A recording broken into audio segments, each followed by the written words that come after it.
আমাদের দেশের স্বার্থ এবং গ্লোবালাইজেশনের এই যুগে আপনি চাইলেই সব কিছু থেকে বিচ্ছিন্ন হয়ে আপনার দরজা জানালা বন্ধ করে বিশ্বে চলা যাবে না।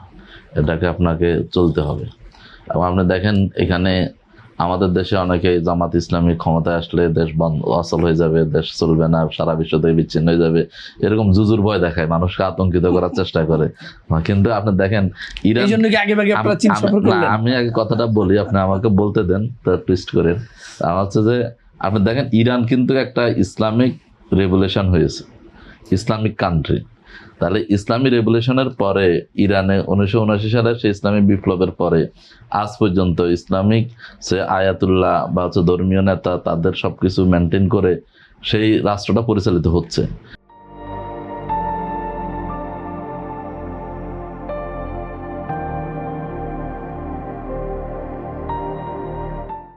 এবং হওয়ার পরে আজকে এই যে আমি বলবো যে আপনি একটু আগে বলছিলেন, প্রশ্ন করছিলেন ভাইকে, যে হচ্ছে যে পশ্চিমা চাপ বা হচ্ছে যে এগুলো কিভাবে মোকাবেলা করবে। আপনি দেখেন যে এক সময় ছিল বাইপোলার ওয়ার্ল্ড, মানে ইউএসএসআর এবং হচ্ছে ইউএসএ এই কোল্ড ওয়ারের যুগে, বিশেষ করে দ্বিতীয় বিশ্বযুদ্ধের পরবর্তীতে 1991 সালের দিকে এসে যখন আপনার ইউএসএসআর পতন হয়, তখন হচ্ছে যে আশা ইউনিপোলার ওয়ার্ল্ড হলো, আমেরিকা কেন্দ্রিক একটা বিশ্ব তৈরি হলো। আমেরিকা যা বলে সেটাই সবাইকে মানতে হবে, মানে এদিক সেদিক মাথা না দাঁড়ানো যাবে না, ইয়ে করা যাবে না। কিন্তু আপনি দেখেন এখনকার সময় এসে, বিশেষ করে আপনি এই যে ইরান, আমেরিকা এবং ইসরায়েলের যে যুদ্ধ, এবং এই যুদ্ধের পরবর্তীতে যে হচ্ছে যে এগ্রিমেন্ট সাইন করা, সেখানে এসে আজকে বিশ্বে কিন্তু প্যারাডাইম শিফট হয়েছে, কূটনৈতিক প্যারাডাইমও শিফট হচ্ছে। এখন সবাই যে চীনের দিকে দৌড়াচ্ছে বা হচ্ছে এই কেন্দ্রিক, আপনি আজকে দেখেন ইসরায়েল বলতেছে যে ইসরায়েল আজকে আমেরিকার উপর আর কি করতে পারতেছে, নির্ভর করতে পারতেছে না। মানে হচ্ছে যে আমেরিকা এখন নিজেকে নিয়ে ব্যস্ত হয়ে যাচ্ছে। আগের মিডল ইস্ট থেকে তার সৈন্য সামন্ত গুটাই নিয়ে মানে ল্যাস গুটাই পালানোর মতো সে পরিস্থিতি তৈরি হয়েছে। তো এই যে এই জায়গাতে চলে গেছে, তার মানে হচ্ছে যে এখানে কিন্তু এই যুদ্ধ কিন্তু চায়না এবং রাশিয়ার একটা বড় ভূমিকা আছে। তো এই জায়গাতে এখন আপনাকে মাল্টিপোলার ওয়ার্ল্ড হওয়ার একটা পরিস্থিতি তৈরি হচ্ছে, রাশিয়া, চায়না, ইরান, আমেরিকা। তো এই যে মানে বিভিন্ন বহুমুখী, তো এই জায়গাতে আমি মনে করি এই আমার দেশের স্বার্থ এবং আমাদের দেশে একটা কূটনীতির ইকোনমিক ডিপ্লোমেসির একটা হচ্ছে যে আপনি কিভাবে আপনার বিনিয়োগ আকর্ষণ করতে পারবেন, আপনার কিভাবে নিজের আমদানি মানে কমিয়ে রপ্তানি কিভাবে বাড়ানো যায়, এবং হচ্ছে যে আপনার আমাদের বিশেষ করে যে সব দেশের তো আর স্ট্রেংথ এক জায়গায় না, এক একটা দেশের স্ট্রেংথটা এক এক জায়গায়। বাংলাদেশের একটা বড় স্ট্রেংথের জায়গা হচ্ছে যে আমাদের পপুলেশন, আমাদের এই জনশক্তিটা আমাদের জন্য বার্ডেন না হয়ে আমরা যদি এটাকে প্রপারলি ট্রেন আপ করে আমরা যদি কোয়ালিফাইড ম্যান পাওয়ার আমরা যদি আজকে বিদেশে যদি আমরা তাদেরকে পাঠানোর মতো সেই ব্যবস্থা করতে পারি, তাহলে আমাদের রেমিটেন্স যে এটা আমাদের একটা বড় মাধ্যম হতে পারে, সারা পৃথিবী থেকে আমাদের রেমিটেন্স আসবে, বাংলাদেশ সমৃদ্ধ হবে।